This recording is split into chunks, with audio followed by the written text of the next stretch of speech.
greitai atėjau ir iš tikrųjų dar šiandien net su Paulius perskaitė skaitinių, tai skaitysiu abu skaitinius, nes nežinau, kas ten rašo.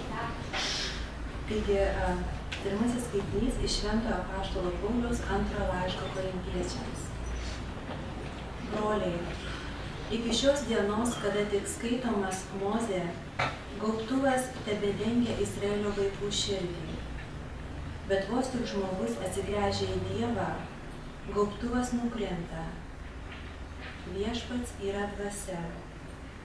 O kur viešpaties dvasia, ten ir laisvė.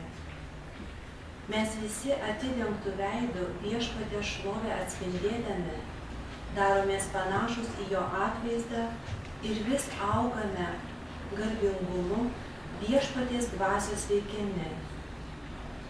Štai kodėl iš Dievo gailestingumo, turėdami šią tarnystę, mes nenuleidžiame rankų.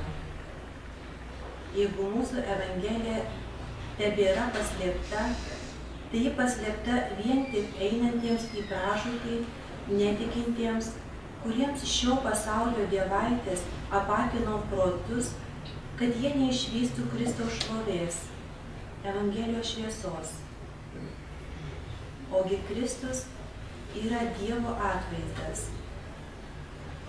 Mes ne save pačius skelbėme, bet Kristų Jėzų kaip viešpatį, save tebelaikydami jūsų tarnais dėl Jėzaus meilės. Pats Dievas, kuris yra taręs, iš tamsos tenušvinta šviesa, sušvito mūsų širdyse, kad pažintume Dievo šlovę, spindinčią Kristaus veide. Tai Dievo žodis. Ir pasiklausykite šventosios Evangelijos pagal Matą. Jėzus bylojo savo mokiniams: jeigu jūsų teisumas nebus tikresnis už rašto aiškintojų ir fariziejų teisumą, jūs neįeisite į dangaus karalystę. Jūs esate girdėję, kad jūsų protėviams buvo pasakyta: nežudyk, o kas nužudo, turės atsakyti teisme.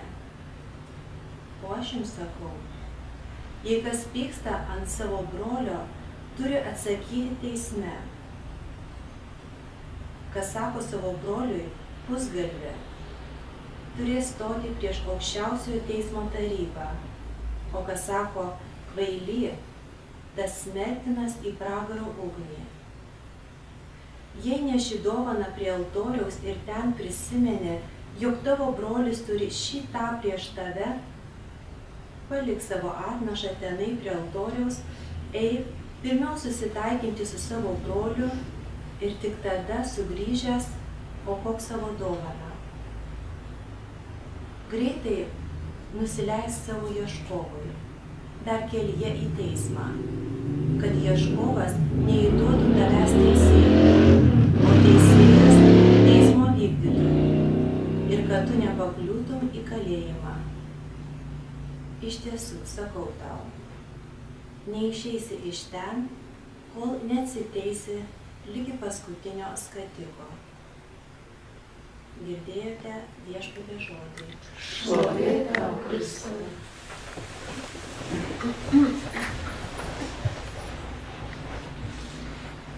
Keletą žodžių pasakysiu, kurie man skaitant iš tikrųjų labai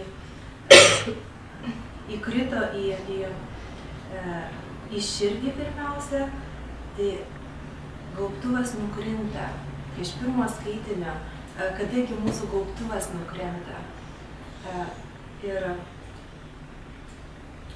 kasgi tas turintis galę mus išlaisvinti. Pirmas skaitinys iš tiesų yra nuostabus. Kada mes jaučiamės, kad nieko negalim arba darome, tarsi mūsų akys būtų uždengtos. Mes dažnai taip sakome, tas žmogus nežino, ką daro. Reiškiasi, jis nepramato arba neižvelgia tikrosios tiesos arba tikrosios krypties, klaidžioja. Tai šiandien šventas raštas iš tikrųjų nuostabiai atsako į šitą problemą daugelio žmonių, kasgi tas yra, kuris atidengia gaubtuvą. Tai galima kalbėti apie mūsų proto gaubtuvą, kuris dažnai uždengtas, ir apie širdį, kuri dažnai yra užblokuota. Tai yra viešpaties dvasia. Sako, o kur viešpaties dvasia, ten ir laisvė, kas gręžis į Dievą, gaubtuvas nukrinta.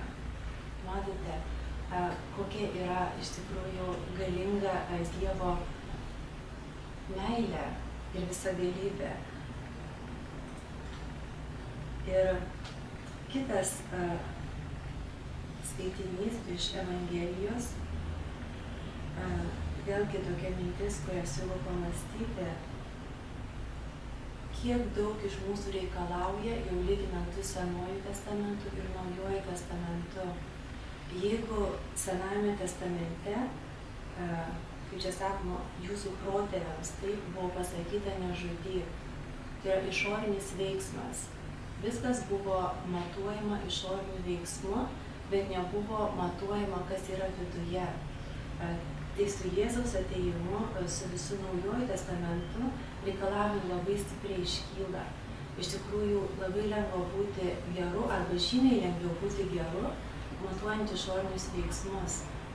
Bet žymiai sunkiau yra būti geru ir teisiu, matuojant į mūsų vidinę laikyseną. Mes galime padaryti meilės darbą išoriškai, taip, bet viduje tai mes darome dėl ko, pavyzdžiui, dėl savo puikybės, arba turime intenciją iškilti, arba norime iš tikrųjų, kad mes būtume įvertinti. Tai Dievo akivaizdoje ir Dievo matais ir jo matavimu tas mūsų darbas visai nebus teisus. Tai turėkime tai mintyje ir čia ne jums sakau, visą laiką savo sakau, nes žmogaus yra tokia prigimtis, kad visą laiką, sakom, pirštai save griežti. Bet ir ką bedarome, ta egoistinė intencija visą laiką labai mums pakiša koją iš tikrųjų. Labai dažnai tai būna pagrindinė intencija, dėl ko mes esame geri. Tai šiandien iš tikrųjų ragina šventasis raštas tirti savo širdį. Ir netgi, matas sako, jeigu neši dovaną prie altoriaus, tai šiandien visi savo galime prisitaikyti. Mes šiandien atėjome prie altoriaus, taip, ir šiandien turėsime šventas mišias ir ateisime melstis, tai turime iki 12 valandos ką padaryti. Jeigu esame ant kažko užpykę, kažkam esame kažką padarę, turime dar keletą valandų atsiprašyti, atsiteisti, atsilyginti ir ateiti į šventąsias mišias su ramia širdimi. Tai mums labai šiandien aiškus įpareigojimas, ką mes galime padaryti. Ir taip iš tikrųjų gyvenime yra. Pirmiausia, būkime teisingi patys su savimi, bet savo viduje. Ne daug apie mane pagalvos kitas, bet ar aš teisus esu savo širdyje. Ir tada jau būkime teisūs prieš kitą žmogų, būkime teisūs prieš Dievą, nes padarykime sąskaitą patys su savimi. Tai tiek iš manęs ir pagėlavis.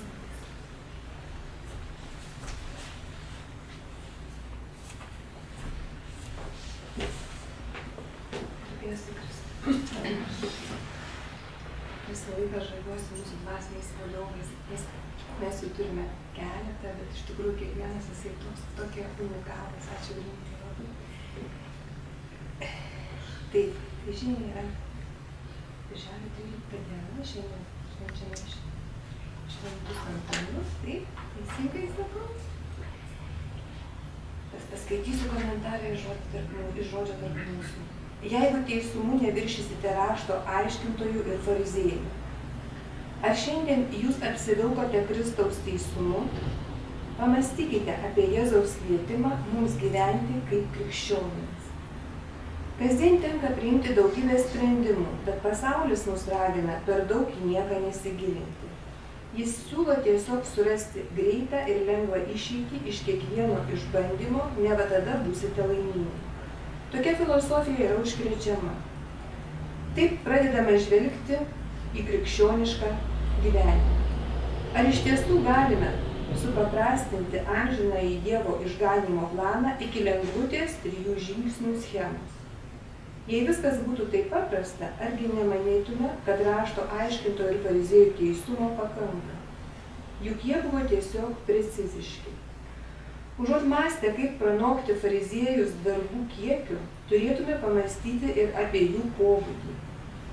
Atkreipkime dėmesį, kad Jėzus pamokęs mus pranokti rašto aiškintojus ir fariziejus, iškart liepia nepykti vienas ant kito.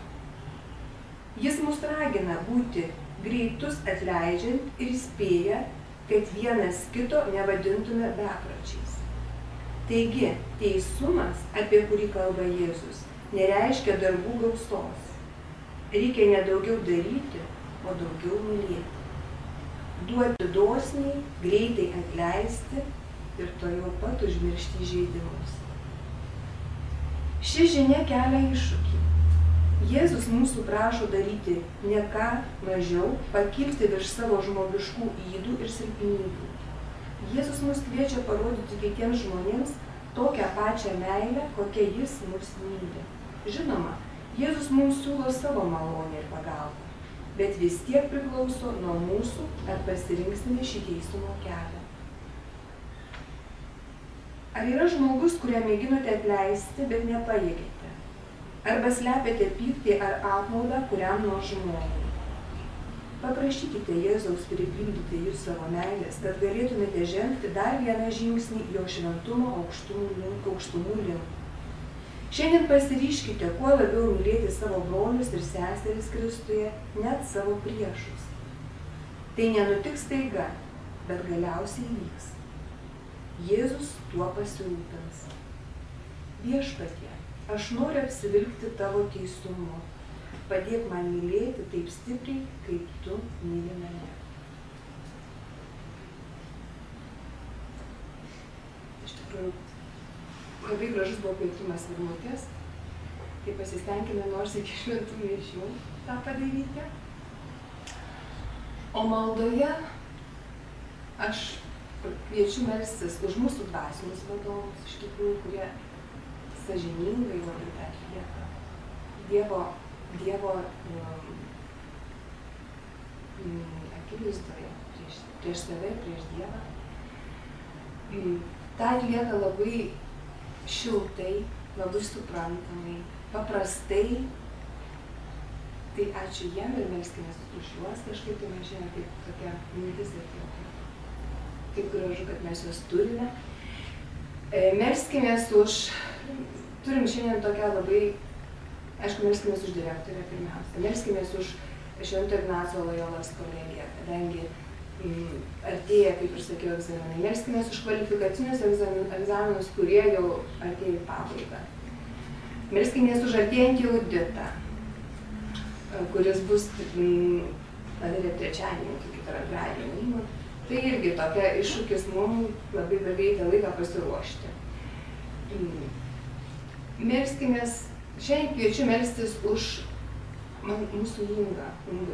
Mes turime labai gražią progą. Ne gimtadienis, ne vardadienis, bet mes vakar jos paklausėm ir nenuėjom pasveikinti, nes jinai vakar gavo senato posėdėje VDU mažojoje salėje Vidūno stipendijos laureato pažymėjimą.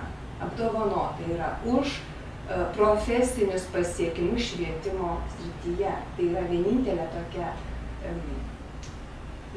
laureatė, ar tai knyga sakau. Tai mes tiesiog džiaugiamės, kad tai yra mūsų centro žmogus, jaunas žmogus. Ir labai džiaugiuosi, kad tą pasiekė jinai pati su savo mintimis, su savo jėgomis, rašydama tą, ką jinai daro ir kokią turi profesinę patirtį švietime. Aišku, tai padėjo tai, kad jinai dirba centre. Ta patirtis yra iš jo. Kitom nebuvo turbūt ką parašyti, todėl kad gal nedirba tokia įstaigoje. Tai mes, bet labai smagu, kad augantis žmogus ir turi tokią perspektyvą, perspektyvus žmogus, taip? Ir melskime šiandien už Antanus, Jų mes turime mokykloje daugiau, bet vieną labai jauną irgi kitą žmogų turim, kaip gražu, kad pas mus supa jauni žmonės mus. Tai vienas iš jų yra čia, taip pat Antano yra ūkio dalyje, bent jau 2. Ir šiandien dar laikys mišias patarnaujantis, taip pat Antanėlis, tai melskimės už juos. Ir melskimės kaip visada už mūsų didžiuosius dvasinius vadovus, už Albinutę, už Gintarą, tėvą ir už ekscelenciją. Melskimės už sergančius ir už mirusius.